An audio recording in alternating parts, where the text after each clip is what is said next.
আমার দেওয়া গাথামালা,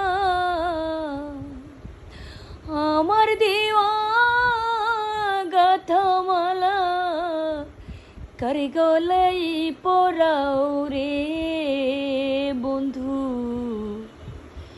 যত খুশি ব্যথা দিয়ে যা,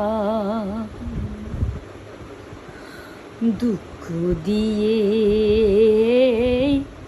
সুখ যদি পাও রে বন্ধু, যত খুশি ব্যথা দিয়ে যা। দুই চোখ আমারে অন্ধ হইল, দুই চোখ আমারে অন্ধ হইল, আর কি দেখতে চাও রে বন্ধু, যত খুশি ব্যথা দিয়ে যা, যত খুশি ব্যথা দিয়ে যা।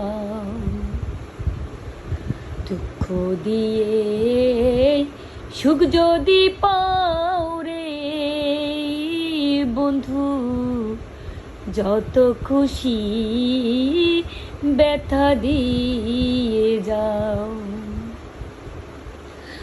আমার দেওয়া গাথামালা কার গলায় পরাও রে বন্ধু, যত খুশি ব্যথা দিয়ে যা। আসলে এই গানটা হচ্ছে আমার অনেক প্রিয় একটা গান বললেই চলে। আমি খুব শুনি এই গানটা আর গুনগুন করে গাই। তো আমার এই গানের অর্থ আছে।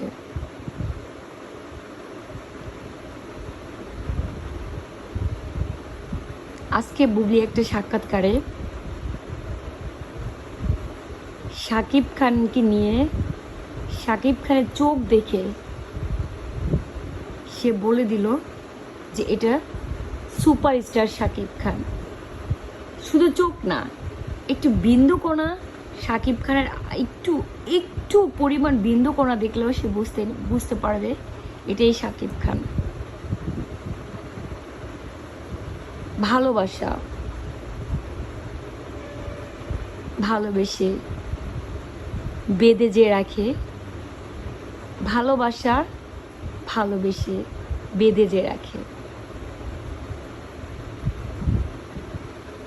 যে ভালোবাসাকে ভালোবেসেই যত্ন করে রাখে, সে সবসময় তাকে উপলব্ধি করতে পারে, সে সবসময় তার প্রত্যেকটা কিঞ্চিত পরিমাণ অঙ্গ দেখলেও সে বুঝতে পারে এটাই হচ্ছে আমার সেই মানুষ, যার পরিপূর্ণতা শুধু আমিই ছিলাম, বাট আমি আছি।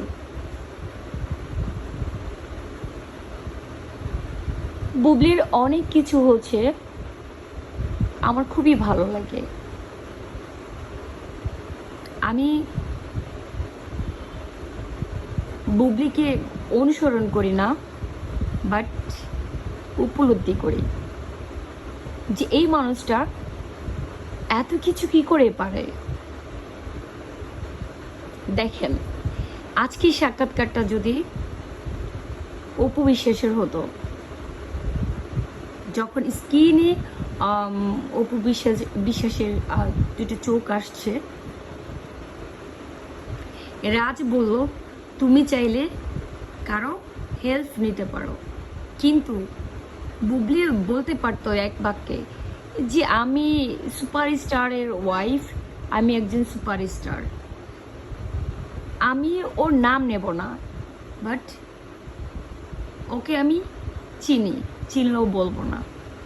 বাট এইটা হচ্ছে অপু বিশ্বাসের কথা, যে একটা সাক্ষাৎকারে অপু বিশ্বাস গিয়েছিলেন, বুবলির স্ক্রিনে ছবি আসছে পরে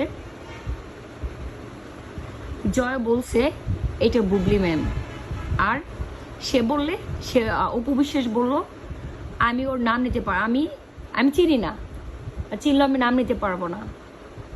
বাহ, আর কি সুন্দরে আসলে শিক্ষা এমন একটা জিনিস, শিক্ষা এমন একটা উপার্জন, আপনি শুধু বই পড়লে শিক্ষিত হতে পারবেন এমন নয়। বেসিক কিছু শিক্ষা আছে যেটা আপনি আপনার পারিবারিক থেকে পাবেন, এটাকে পারিবারিক শিক্ষা বলা হয়। সেই শিক্ষাটা বুবলির মধ্যে। চাইলেও সে এক বাক্যে বলে দিতে পারতো যে তার নাম আমি নেব না, কিন্তু না, সে বলেছে এইটা অপু বিশ্বাস। বাহ বাহ, আমি না বুবলির গুণ বিচার করে শেষ করতে পারবো না। আমি বরাবরই হচ্ছে বিচক্ষণতা যাদের মধ্যে থাকে, যারা হচ্ছে লজিক দিয়ে ভাবে, যারা হচ্ছে মাথা খাটিয়ে হার্ট থেকে কথা বলে, তাদেরকেই পছন্দ করি। আমি মানুষটা অতি সামান্য একজন নগণ্য, কিন্তু খুব সামান্য নগণ্য ভাষা দিয়ে আমি আমার ফিল, আমার আবেগ প্রকাশ করতে পারি, সেম বুবলির মতো। বাট বুবলির মতো নয়, বুবলির মতো, আমি আমার মতো। যেমন রাজের স্ক্রিনে যখন পরিমণি আসলো, রাজ চোখ দেখে বলে দিল এটা পরি, আগের কথাই পরি, কিন্তু রাজ পরির ডিভোর্স হয়ে গেছে। কি সুন্দর আসলে। মানুষ, একবারই তো বললাম, বই পড়লে শিক্ষিত হওয়া যায় না, শুধু পারিবারিক অনেক ধরনের শিক্ষা আছে, যেই বেসিক ছোট ছোট ক্ষুদ্র ক্ষুদ্র শিক্ষাগুলো আমাদের মেমোরিতে নিয়ে, ছোট্ট মেমোরিতে নিয়ে একটু একটু করে বিন্দু বিন্দু করে করে বিশাল কিছু করা যায়। তখনই হচ্ছে আমরা পরিপূর্ণ একজন মানুষ হতে পারবো। একজন পরিপূর্ণ মানুষ হতে গেলে পরিপূর্ণ জ্ঞান দরকার হয়। সে পরিপূর্ণ জ্ঞান, পরিপূর্ণ ভদ্রতা, পরিপূর্ণ নম্র বুবলির মধ্যে আছে। আজকেও কি একটা ইয়েতে অপু বিশ্বাস গিয়েছিলেন, তারকা কি জানি একটা নাম ছিল, আমি লাইভটা দেখেছি, লাইভ শোটা। ঠিক সেখানে ওই লোকটা যখন অপু বিশ্বাসকে প্রশ্ন করলো যে অপু বিশ্বাস ওর অনেক আপন ছোট বোন, সে উস্কানিমূলক কিছু বলছে, আর অপু বিশ্বাস ঠিক লুচির মতো ফুলছে। আর অপু বিশ্বাস সেখানে বলে বসলো যে যারা ওর যোগ্য নয়, অপু বিশ্বাসের যোগ্য নয়, তারাই অপু বিশ্বাসকে নিয়ে কথা বলে।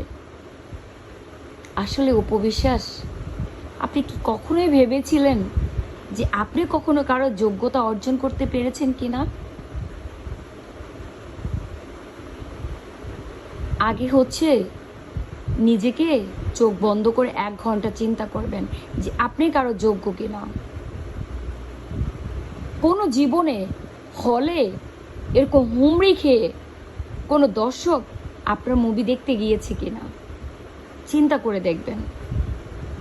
আপনি কোনো একটা অ্যাওয়ার্ড শোতে কোনো একটা অ্যাওয়ার্ড পেয়েছেন কিনা চিন্তা করে দেখবেন। আপনি নিজেকে কুইন খেতাব দিয়েছেন, আপনি কি একজন অ্যাক্টর? একজন অভিনেত্রী হতে পেরেছেন কিনা চিন্তা করে দেখবেন।